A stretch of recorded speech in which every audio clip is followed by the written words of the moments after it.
typical QROPS case study might be as follows. We have a Spanish resident client who's just retired and she's been outside of the UK for more than 5 years, but she is worried because she's been offered a very low annuity from her 2 British Works pension pots, amounting to just 2.5% per annum. She's also heard that some pension funds are unfunded, meaning there may not be enough in the funds to pay the promised pensions to members. She's also heard there can be a large tax on pension pots levied against her heirs, up to 45%. She's unhappy in that both pension companies are difficult to deal with when she phones to find out more information on her options, and she gets passed from department to department, and it costs a fortune in phone calls. Finally, if she's paid from her current pension company, they will deduct tax, and if she's due a refund, she will need to reclaim it back from HMRC. This would be complicated for her. The 2 pension pots are valued at £54,000 together. The client has some experience in investing, and the risk profile questionnaire indicates that she has a balanced outlook on investing as opposed to cautious or aggressive. Ideally, she needs to take a withdrawal of 5% per annum of the fund values, but taken monthly, whether the pension is making a gain or not. She would like to be able to access more cash if needed in an emergency.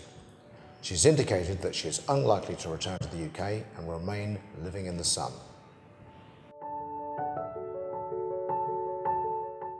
A typical response to the QROPS case study would be to recommend transferring both pension pots to a QROPS, which is a qualified, recognised overseas pension scheme. We put them into one pot, which makes it easier for administration while she is alive and after she has passed on. We would use a Flexi Access scheme.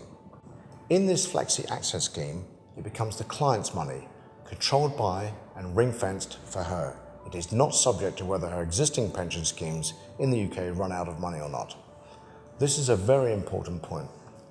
And unlike an annuity, she can take what she wants when she wants, and her family will get 100% of the remaining fund when she dies. This is also a key point for most clients. The pension scheme will be situated within an EU country to avoid the various penalties introduced by the UK recently. In this case, it will be in Malta, which is a robust financial regulation scheme. I would select the pension company offering the cheapest annual trustee charges, as well as the convenience of contact for you and us. This company would be registered with HMRC and be compliant with HMRC rules. The rules of the pension scheme would allow for the usual 25% tax-free lump sums to be paid and any other amounts that the client requires without restriction. Accordingly, the underlying investment will need to be just as flexible, given the client's wish for flexi access to as much as she wants, when she wants. Therefore, we would recommend a managed portfolio service, probably held in Jersey, which also has a robust financial regulation. The product spreads investments between, on average, 18 daily traded funds, so that a sale can be made immediately should extra cash be needed. In the case described, we would recommend investing in a balanced portfolio that should net around 5 to 6% per annum on an annualised basis. Using this managed portfolio service avoids us having to use a bond to hold the investments, and that reduces another line of charges for the client. The pension company will pay the income gross to the client and without deduction of taxes, and it will be the client's responsibility to declare the income and pay any taxes due. This way, the client has control, as that is what she wants.